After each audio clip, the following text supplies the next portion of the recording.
Hello everyone, good morning and welcome to all of you on my YouTube channel Shiksha Jagat. जैसा कि आप सभी जानते हैं कि आने वाले समय में एमपी में जो ईएसबी हमारा ग्रेड 1, ग्रेड 2 और ग्रेड 3 की जो भर्ती है उसको बहुत जल्दी कंडक्ट कराने वाला है। तो देखिए, इस समय बहुत सारे जो तैयारी करने वाले एस्पिरेंट्स हैं उनके मन में बहुत सारे डाउट्स चल रहे हैं। डाउट चलना भी चाहिए। अभी यहाँ पर आपको एक चीज़ और समझनी है कि पर डे ऐसी न्यूज़ आती हैं कि जिससे हम तैयारी नहीं कर पा रहे हैं। सबसे पहली चीज़, क्या केवल नेगेटिव मार्किंग के आधार पर अब पात्रता परीक्षा होगी? सेकंड, सबसे बड़ा डाउट ये बना है कि पात्रता परीक्षा के आधार पर ही सिलेक्शन होगा या फिर सिलेक्टिव एग्जाम या चयन परीक्षा भी होगी। देखिए, कुछ पॉइंट मैं आपसे डिस्कस करने वाला हूं और डेफिनेटली आपको ये वाला वीडियो पूरा देखना बहुत ही ज़्यादा ज़रूरी है यदि आप सीरियस एस्पिरेंट हैं और अच्छे से तैयारी करते हैं। 2018, 2022, 23 में पात्रता परीक्षा हुई थी और आपको मालूम है कि बहुत सारे ऐसे हैं साथी हैं जिनके पात्रता परीक्षा में उस समय 110, 110, 115, 120, 122 नंबर तक हैं। नेगेटिव मार्किंग उस समय नहीं थी। लेकिन आप समझते हैं 2026 जुलाई अगस्त में जो या फिर आने वाले समय में ग्रेड 1 की भी जो पात्रता परीक्षाएं होंगी उसमें नेगेटिव मार्किंग है। आप जानते हो कि उन एस्पिरेंट को 150 क्वेश्चन सॉल्व करने को मिले हैं। आपको भी 150 हो सकता है कि आपको 150 क्वेश्चन सॉल्व करने को मिले, नेगेटिव मार्किंग रहेगी। तो ये तो तय है कि आप उनके बराबर कभी नहीं आप आने वाले, रेयर केस हो सकते हैं। तो पहला तो आप ध्यान रखना कि यहीं पर एक ये अपोजिट चीज़ें देखने को मिल रही हैं, तो डेफिनेटली इससे बहुत सारी दिक्कतें जाने वाली हैं। सेकंड, कभी ये पता चलता है कि केवल एक ही पात्रता परीक्षा होगी, कभी ये पता चल रहा है कि नहीं चयन परीक्षा भी होगी।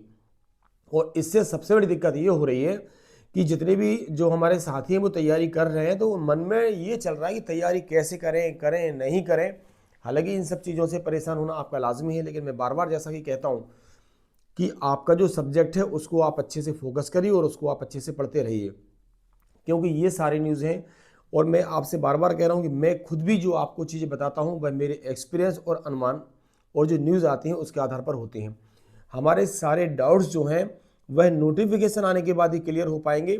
इसमें कोई झूठ बोलने वाली बात नहीं है। बाकी कौन आपसे क्या कहता है इससे बहुत ज़्यादा फर्क आपको नहीं पड़ना चाहिए। हमारे हाथ में जो है कि हम आने वाले समय का अच्छे से यूटिलाइज करें, उसका उपयोग करें और हमारा जो सब्जेक्ट है, क्योंकि एटलीस्ट कुछ भी हो, लेकिन आपको ये ध्यान रखना है कि सब्जेक्ट को वो बंद तो कर नहीं सकते हैं। पैटर्न क्या रहेगा, मैंने जैसे कि डेली आपको वीडियो बना के मैं आपको बताता जा रहा हूँ कि आने वाला समय में बहुत सारे चेंजेस आपको देखने को मिल सकते हैं। आज फिर से एक बहुत बड़ा परिवर्तन मध्य प्रदेश शिक्षक भर्ती प्रक्रिया में ये सुनने में आ रहा है, जिसके संबंध में आज एक न्यूज़ है हम जिस पर डिस्कस करते हैं। उसके बाद और आप थोड़े से परेशान हो सकते हैं, लेकिन अपनी तैयारी को जारी रखें। न्यूज़ क्या है देखेंगे। दैनिक भास्कर के एडिशन में आज की न्यूज़ है, 18 मार्च को ये न्यूज़ आज आई है। अब इस न्यूज़ में इंपॉर्टेंट क्या है देखेंगे। अब इस न्यूज़ की हेडिंग है कि देखिए, अब जो आपका ईएसबी है, अब ईएसबी भर्ती प्रक्रिया में बदलाव करने जा रहा है। ईएसबी भर्ती नियमों में क्या है कि बदलाव हुआ है। अब साल में यह केवल 3 परीक्षाएं कराएगा। ठीक है, अब कौन कौन सी 3 परीक्षाएं होनी है देखिए, एक तो सामान्य इसमें तय किया गया है, दूसरा तकनीकी तय किया गया है और अलग से तय किया गया है शिक्षक की कैटेगरी की। ये भी ठीक है। अब इसमें हमारे लिए इंपॉर्टेंट क्या होने वाला है तो देखेंगे आप। अब इसमें आपको ये समझना है सबसे इंपॉर्टेंट, चलिए देखते हैं। ठीक है कि इसमें हमारे लिए क्या इंपॉर्टेंट होने वाला है।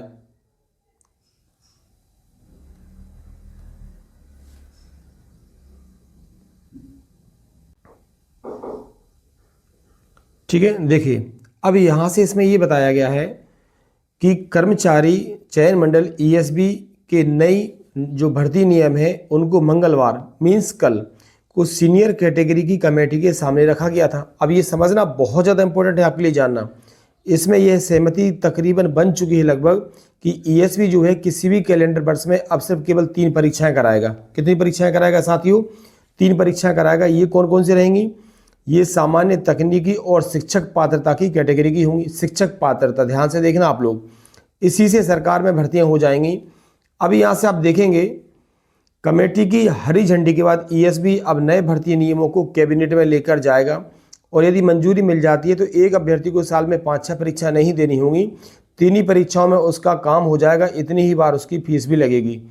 अब यहाँ से देखिए, अब आपको लग रहा होगा कि ये तो बहुत ज़्यादा इंपॉर्टेंट नहीं है। अब देखें, अब इसमें इंपॉर्टेंट क्या है, जो 3 कैटेगरी हैं वो कौन कौन सी हैं। पहले कैटेगरी बनाई गई है, इस तरह से बनाई जाएंगी परीक्षा की व्यवस्था। सामान्य परीक्षा होगी, इसे 4 भागों में बांटा गया है और इसी के अनुसार कार्यालयीन काम के लिए, क्लर्क वगैरह के लिए अलग अलग वेतनमान वाली परीक्षाएं होंगी। सामान्य परीक्षा होगी ये। सेकेंड इंपॉर्टेंट यहाँ से तकनीकी परीक्षा होगी, टेक्निकल एग्जाम होगा, जो कि इंजीनियरिंग, एग्रीकल्चर और अन्य विशेषज्ञ जो वर्ग की परीक्षाएं उनको इसमें शामिल किया जाएगा।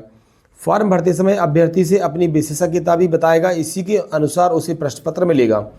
इसके साथ अभ्यर्थी को सामान्य परीक्षा भी देनी होगी, यानी उसे 2 पेपर देने होंगे, सामान्य भी देना होगा। समझना आप लोग। अब देखिए सबसे इंपॉर्टेंट मैं आपको क्या बताने जा रहा हूं। अब हम बात करते हैं शिक्षक भर्ती परीक्षा की, जो के लिए बहुत बहुत इंपॉर्टेंट है आपके लिए। अब इसमें अभी तक जो बातें निकल कर आ रही थी कि चयन परीक्षा नहीं होगी, लेकिन यहां पर शामिल कर लिया गया है। कैसे देखें, शिक्षक पात्रता परीक्षा में क्या होगा, इसमें भी अभ्यर्थी को 2 परीक्षाएं देनी है। कितनी परीक्षाएं देना है? 2। पहली रहेगी आपकी सामान्य और दूसरी रहेगी आपकी शिक्षक पात्रता। मतलब हम ये नहीं कह सकते कि हम केवल एक पात्रता परीक्षा पास करके नौकरी में लग जाएंगे। ये जो कॉमन एग्जाम होना ये सभी के लिए होगा, इसको क्वालिफाई करेंगे, फिर आपका सब्जेक्ट का एग्जाम होगा जिसे शिक्षक पात्रता परीक्षा नाम दिया जाएगा। समझ रहे हैं आप लोग? मतलब ये बहुत बड़ा परिवर्तन है। अभी भी क्लियर नहीं किया जा रहा है कि एक एस्पिरेंट किस तरीके से तैयारी करेगा। क्लियर हुआ साथियों? तो ये आपने देखेंगे, तो ये अलग अलग एग्जाम अब हमारे होने वाले हैं। क्लियर हो रहा होगा आपको? ठीक है, तो ये न्यूज़ देखने के बाद बहुत सारी चीज़ें अब फिर से डाउट में जा रही होंगी और बहुत सारी चीज़ें क्लियर भी हो रही होंगी। अब से ईएसबी पात्रता परीक्षा के आधार पर टीचर को सिलेक्ट तो करेगी, लेकिन उसके पहले आपको एक कॉमन एग्जाम भी देना होगा। समझ रहे हैं आप लोग? आपको एक कॉमन एग्जाम देना है, उसके बाद आपकी टीचिंग कैटेगरी का आपका पेपर होगा, क्योंकि कॉमन एग्जाम अब सभी के लिए होने वाला है, लेकिन फिर आपके लिए जो आपका सब्जेक्ट का पेपर है वह होने वाला है। तो जैसा कि मैंने आपसे कहा था, चीज़ें इतनी आसान नहीं होने वाली हैं। आपको अपना पूरा दम लगाना है, पूरे शानदार तरीके से आपको तैयारी करना है। इस संबंध में जो भी अपडेट होती है, मिलते हैं नए वीडियो के साथ। जो भी नए साथी हैं वह चैनल को सब्सक्राइब जरूर करें। आपको इस चैनल पर ग्रेड 1, 2, 3 से संबंधित पूरी न्यूज़ और शानदार तरीके से आपको यहाँ पे तैयारी कराई जाती है। Thank you so much.